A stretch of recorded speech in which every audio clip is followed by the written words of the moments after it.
Bem-vindo ao canal Reflexões e Caminho. Hoje vamos atender a uma solicitação do querido Daniel Lima a respeito de água fluidificada. Ele estuda teologia, professa ativamente a doutrina protestante e por muitas vezes nós trocamos impressões a respeito de religiões, sobre o Evangelho do Cristo, o que está no Antigo Testamento, e ele me fez esse pedido na nossa página pessoal. É um querido amigo aqui do Rio de Janeiro, um jovem bem dedicado à doutrina do bem. Bom, para a gente começar a reflexão sobre água fluidificada ou magnetizada, vamos começar com o livro de Kardec, A Gênese, no capítulo 15, no item 25. Quais as considerações que o professor de Lyon fez a respeito da água magnetizada? Abre aspas. As mais insignificantes substâncias, como a água, por exemplo, podem adquirir qualidades poderosas e efetivas sob a ação do fluido espiritual ou magnético, ao qual elas servem de veículo ou, se quiserem, de reservatório. Fecha aspas. Logo, a água fluidificada, em termos de espiritismo, é aquela em que fluidos medicamentosos lhe são adicionadas, ou seja, a água magnetizada tem a função curativa, de restabelecimento da parte orgânica do corpo de uma pessoa, obviamente. E quem faz esse trabalho de magnetização ou de fluidificação da água? Basicamente temos essa água magnetizada de três formas. A primeira, a fluidificação magnética. A fluidificação magnética é aquela em que eu, sem interferência espiritual de ninguém, imponho a minha mão sobre um frasco de água e, através da minha força de vontade, da minha determinação, da minha fé em fazer o bem a alguém, eu emito um fluxo de energia, anímica, com energia animal, e vai se instaurar naquela água ali, onde as moléculas vão até sofrer alterações. A ciência já comprova isso e mais adiante vamos falar sobre isso. Aquela água magnetizada animicamente, por assim dizer, por contar com o concurso apenas de uma pessoa encarnada, sem interferência espiritual, ela vai ser consumida por uma pessoa enferma.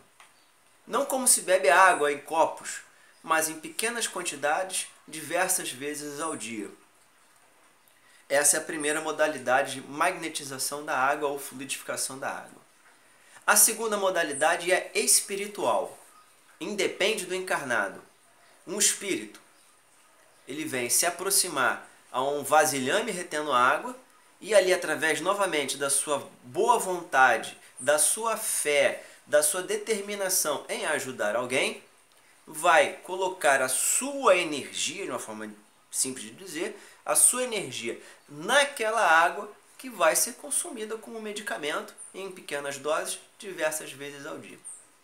André Luiz, o espírito André Luiz, no livro Nosso Lar, que também virou até filme, ele nos apresenta essa situação, quando, ao voltar ao seu antigo lar na terra, encontra sua esposa novamente casada, com um bom homem que estava cuidando dos filhos que ele próprio havia deixado por ocasião do seu falecimento orgânico.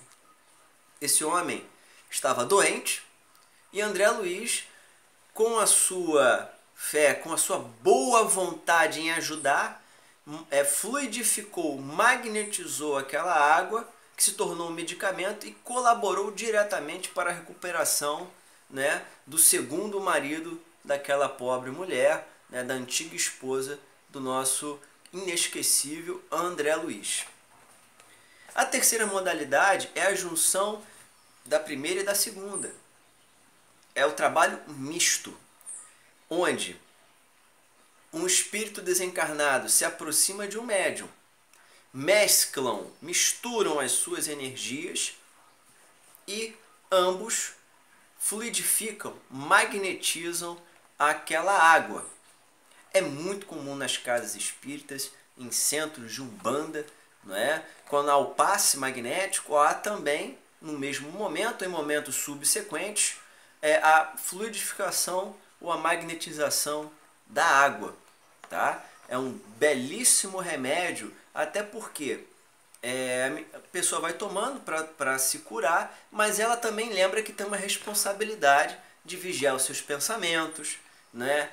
De seguir, buscar, melhor dizendo, buscar uma sintonia com o alto.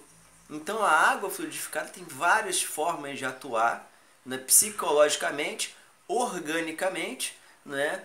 Dentro daquele objetivo de restabelecer a saúde física e também mental, agora incluo mental, em alguma pessoa que esteja atravessando por alguma enfermidade. É interessante a gente considerar que nós podemos fluidificar a nossa água no culto do Evangelho do Lar, por exemplo, que é uma prática extremamente desejável por todos nós. Já temos um episódio sobre isso, um dos primeiros episódios sobre o culto no lar. Quando a gente começa o nosso trabalho de oração, colocamos uma jarra, um copo, um vasilhame com água e ali a gente, após a oração, a reflexão da mensagem evangélica, a gente vai ingerir aquela água. Os nossos amigos espirituais, que estão sempre conosco, vão fluidificar aquela água. Aí alguém vai me dizer assim, caramba, Tiago, eu estou doente. O meu filho está com resfriado, está precisando fortalecer seu sistema imunológico, por exemplo. A minha água vai ser igual à do meu filho, por exemplo? Ela sempre vai ser ajustada ao paciente que bebe. No caso de uma jarra, quem vai servir mais de uma pessoa, isso é interessante lembrar, ela sempre vai ter aquela base curativa, aquela base energética. Vamos lembrar que a água é o melhor receptáculo e conduíte de energia, não é? Estamos falando de transmissão de energia. Então ela vai ter uma base que vai servir para todos. Agora, as orientações que nós temos dentro da codificação e dentro da orientação dos amigos espirituais é que em casos de enfermidades mais graves, mais agressivas, é que ela tenha o seu próprio receptáculo de água, sua própria garrafinha de água, porque haverá uma concentração maior de fluidos ali, né, que vai atender especificamente aquela necessidade. Agora, isso é interessante. Só temos essas informações dentro do aspecto da religião? Não. A ciência já há algum tempo vem trabalhando essa questão. Veja bem, o pesquisador Masaru Emoto, ele é um pesquisador japonês, se encontram diversas pesquisas dele na internet com facilidade, né? Ele versa a influência na água de nossos pensamentos, vibrações, sentimentos, palavras, ideias e música. A água ela consegue captar e se transformar de acordo com a vibração de uma música, por exemplo.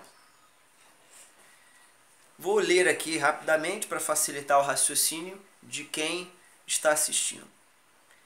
Como foi a análise do japonês, do pesquisador Masaru Emoto? As amostras foram retiradas de rios, lagos, chuva, neve e submetidas às vibrações de pensamentos, sentimentos, palavras, ideias e músicas. Foi possível registrar em imagens a reação das moléculas de água a esses estímulos.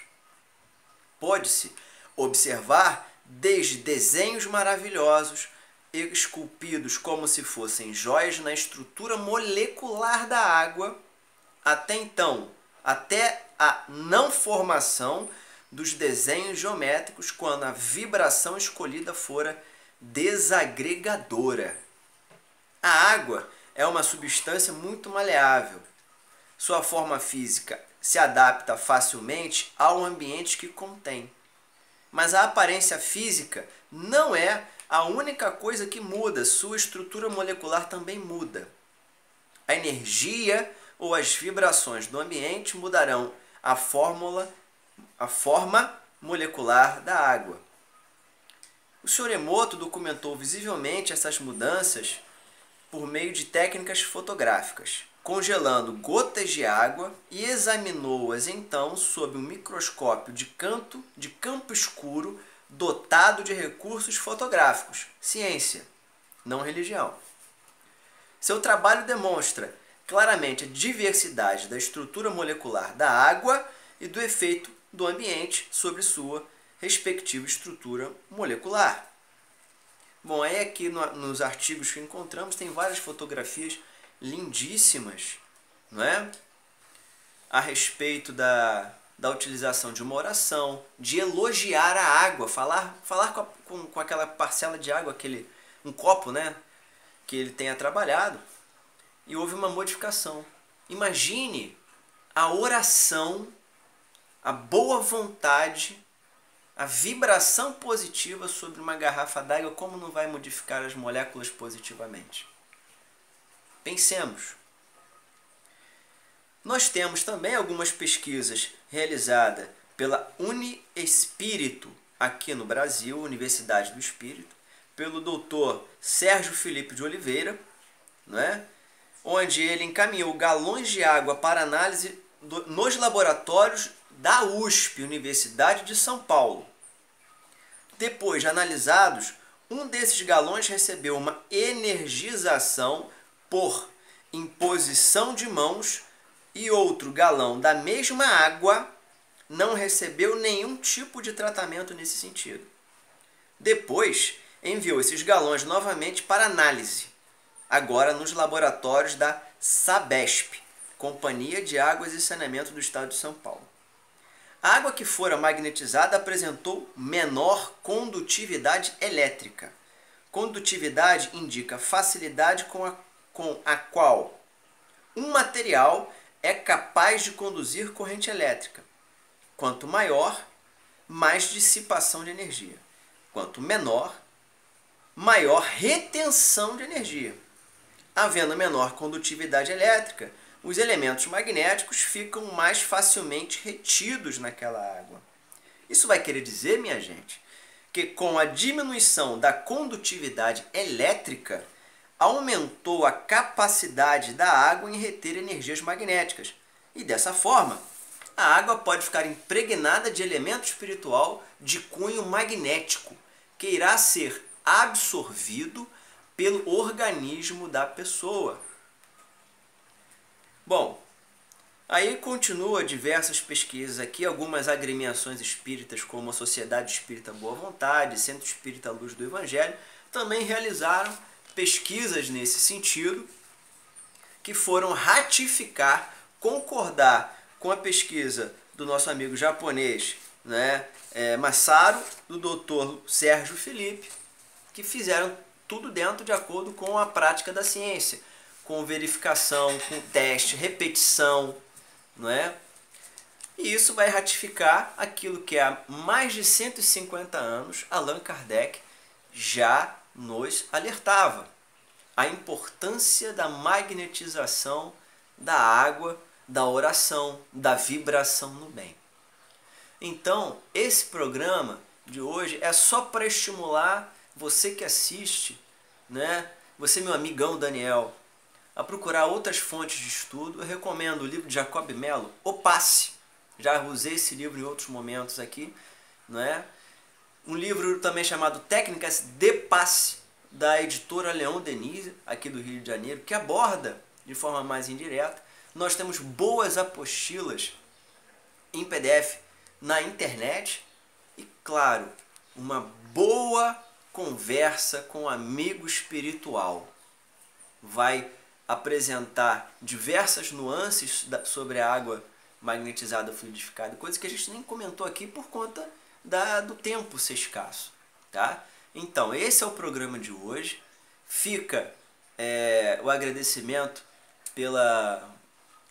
pelos nossos seguidores, as pessoas que acompanham o nosso modesto trabalho, Se inscreva no canal se ainda não fez, curta e o mais importante, compartilhe. Falta propagar a doutrina do bem. A gente tem televisão, internet, com um monte de abobrinha, um monte de coisa desnecessária que não acrescenta e cria cisão. Divulgue. Se gostou desse programa instrutivo, divulgue o nosso trabalho, que Jesus é quem sai ganhando. Não sou eu que não ganho nada por isso, né? Mas apenas Jesus, porque está se falando no nome dele. Tá? Curta, compartilhe. Mais uma vez eu agradeço e até o nosso próximo episódio.